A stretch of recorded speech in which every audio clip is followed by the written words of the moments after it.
I know y'all seen it. I know y'all seen that first bird fly out of that tree. We're going to be planting up the window box today. It's supposed to be raining for the rest of the day. Tomorrow in the morning, it is going to be clear. So what we're going to do is we're going to clean out the window box, and then tomorrow I'm going to show you all my routine and how I like to water my flowers, because I feel like I've been successful with hydrangeas for decades, and it's a lot of people who struggle with hydrangeas. I know you all have your hydrangeas down to pat, but we're going to get this window box clean, and then we're going to get it planted up. So tomorrow I'll take you guys along with me and show you what I do. But because it's raining, child, I don't got time for that. Where's my remote? Oh, they playing with me. They playing. Where's my remote? Whew. And just like that, my window box is clean. I'm telling you, if you don't got one of these remotes, you're going to have to order you one. I think I paid maybe like $12 or such for mine. And then I have another one that's backup. But you go ahead and you make sure you get your remote, okay? So now we're getting ready to go in, and we're going to plant up this window box. I'm so super duper excited. And it's going to give you a little taste of what's to come in this area. Before we can plant this up, we are going to have to use a handheld shovel, and then I also have a bucket because we're going to take quite a bit of soil out of there. I hope y'all got my back on this one.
I am totally obsessed with the look here. So we use some big leaf hydrangeas, and they have some big leaves on there. And that's one of the things that I love about the big leaf hydrangeas. I know a lot of us complain when we have those seasons where we do not get our hydrangea blooms from our big leaf hydrangeas. But if you think about it, the way that the leaves look is absolutely gorgeous just with the leaves. You know, it gives you a break, because a lot of us, including myself, we want full blooms. Blooms everywhere. Everywhere you look, there's a bloom. But I can appreciate the leaves of the big leaf hydrangea. Now, let's talk about this look here. We have our boxwoods at the top. I have not shaped them up yet. And then at the bottom, but we're going to, don't worry, we're going to, and some of you all may be saying, why didn't you shape up the boxwoods first? I want to wait a little bit because the temperatures is kind of bouncing back and forth, and I don't want to be stuck with a boxwood that's burnt for months, especially here on my patio, because I like to entertain a lot here. I'm trying to make my way room by room effortlessly in my garden. I'll come together seamlessly, and I'll make sure that when I trim these up, I'll take you all along with me. But I love the look. Now, I went in at the bottom. I wanted a bold statement piece, so that's why I used the big leaf hydrangea. It gives us a bold statement, and then underneath, I'm playing a lot with that texture. I'm pulling you in because then I break it up, and I use the unexpected polka dot plant, and it draws your eye to see what's going on. It also plays a little bit with the color of that window box. So right now, when you see it from a distance, you can see like that white line across the bottom of it, but when you get in and look at it very closely, you can kind of appreciate, or at least I can appreciate, the break and the variations of colors. So in order to keep my polka dot plant and make sure it doesn't get leggy, I'm going to have to come in, I'm going to have to be pinching that. I'm going to keep it pinched back. Now let's water this baby in.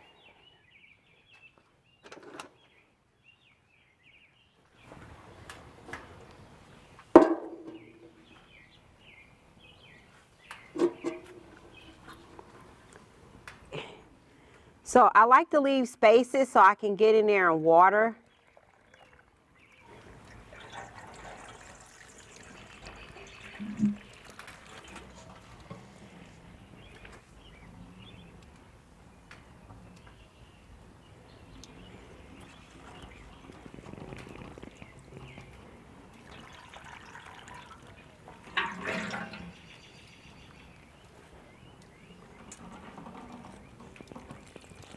As far as the boxwood goes in there, when I do trim them up, I'm not going to be taking off much because I want to get them to where they are going to be a nicely shaped round ball. So these are Monrovia Boxwoods. We popped these in last year. They're absolutely beautiful and gorgeous, and I love them because they're small enough to go inside of my window box. Absolutely gorgeous. Drop down in the comment box. Let me know what you think about this beautiful arrangement here.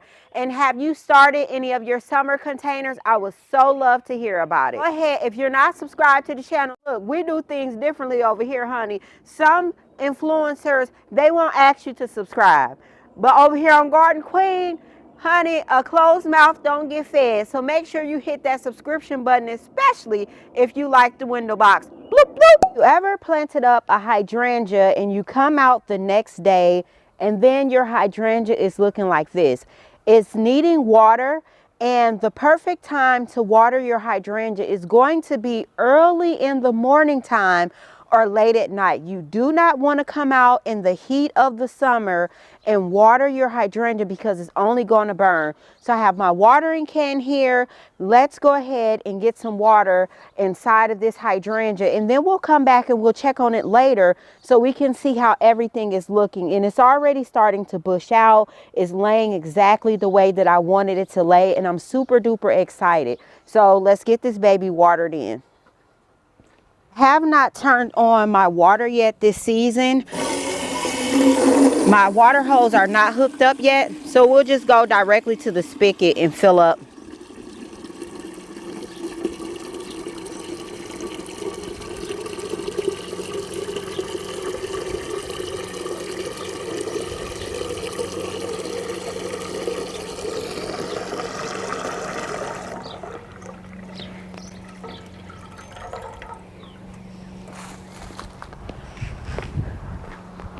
So real simple, I'm just going to go in and I'm going to direct the water right to my root balls.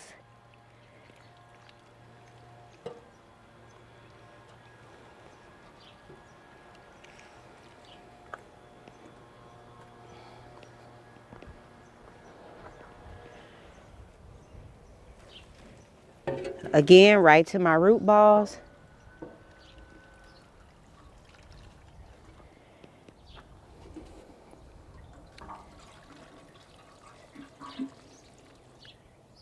Let's fill her up one more time.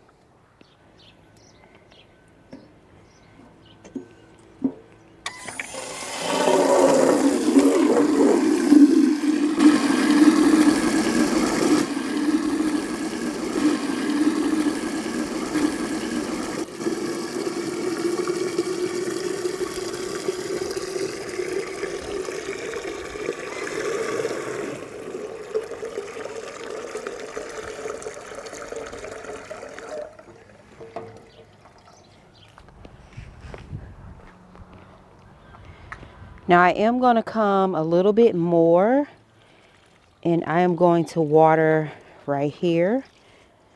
This hydrangea right here is sitting more on top of the other hydrangea, so it gets hit with the wind more than the other ones. They're down more, so they're more protected. So I gave this one just one full complete can of water. So let's water again one more time, one more pass.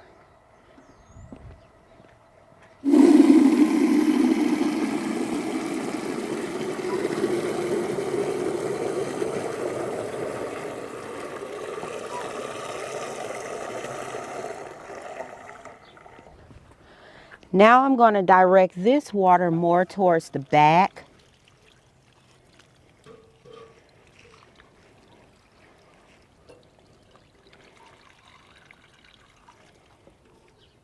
I am making sure that I'm avoiding any type of leaves here. I'm really just focusing on the base of the plant.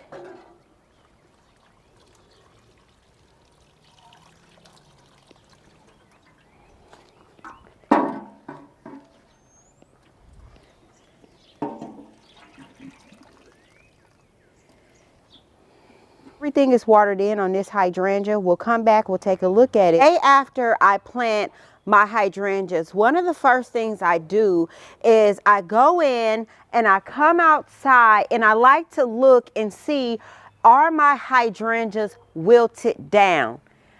The second thing that I do is I come in and I give them another watering to help my hydrangea get acclimated to the area that they're going to be in. And if you have one that's reblooming, you're also going to make sure that you're giving your hydrangea the necessary food that it needs in order to keep it happy, because if your hydrangea gets stressed, it's not going to be able to focus on its job, which is to bloom and give you these beautiful, luxurious blooms here. While we wait for the containers in the front to take up the moisture, it shouldn't even take maybe an hour.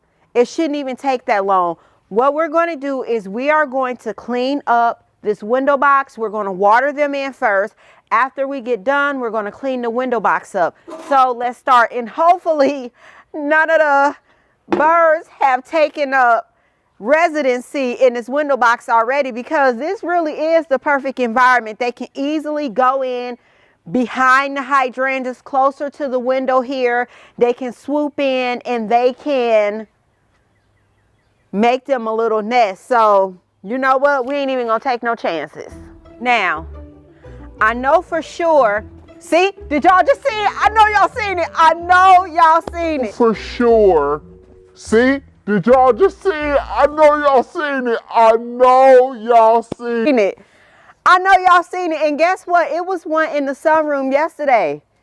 Yes, let me do my job. Let me do my job, baby. Did y'all see that? I knew it. Whew, okay. Y'all got my back? Let me know down in the comment box if y'all got my back, because I'm going in.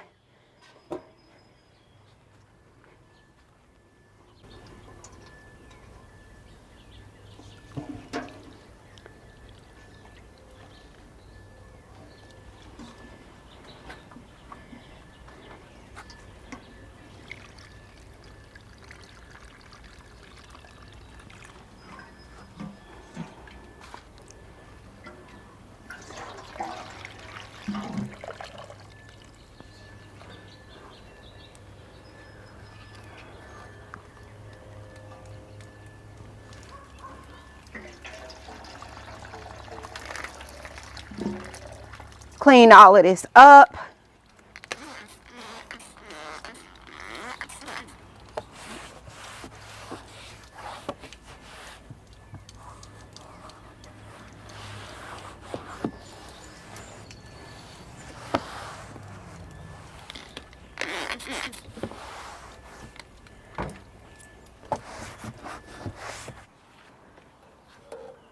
Okay, so this is the problem area on this side.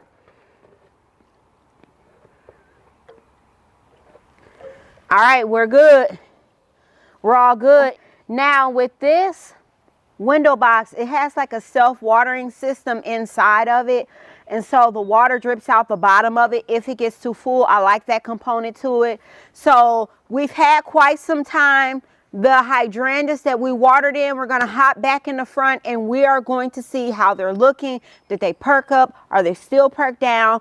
Because your mop heads are going to be like the hardest to kind of find the right environment. You don't want to give it too much shade, but you don't want to give it too much sun, if you know what I mean. We're going to hop in the front, look at that hydrangea. But in the meantime and in between time, we are going to do another Q&A. We did our first official Q&A some weeks ago, and I felt like it was pretty successful. We had a lot of questions, so drop down in the comment box. Let me know what's going on, okay? In less than 1 hour, our hydrangeas are already looking luxurious. They're beautiful. They're perked back up. And we have no damage here. So that's why it's very important to catch your hydrangeas at the start of them wilting. So early in the morning, again, is going to be your best time. They look beautiful. They're amazing. We're starting to even get some falling off the side of the pot, just how I envisioned them. These are only going to get prettier as the blooms continue to open up. Absolutely gorgeous. I mean, look at this one. This one was just small, and now you can see it's opening up. It's just beautiful. And at the top of the tree here, you can definitely see where our hydrangeas are opening up more. And pretty soon this is going to be filled up with beautiful panicle hydrangeas. Just gorgeous. And so that's how I water my mop heads. That's how I keep my mop heads looking absolutely beautiful and stunning throughout the season. In the hot of the day and the heat of the day, I do not run outside and I do not water my plants. Just beautiful and gorgeous.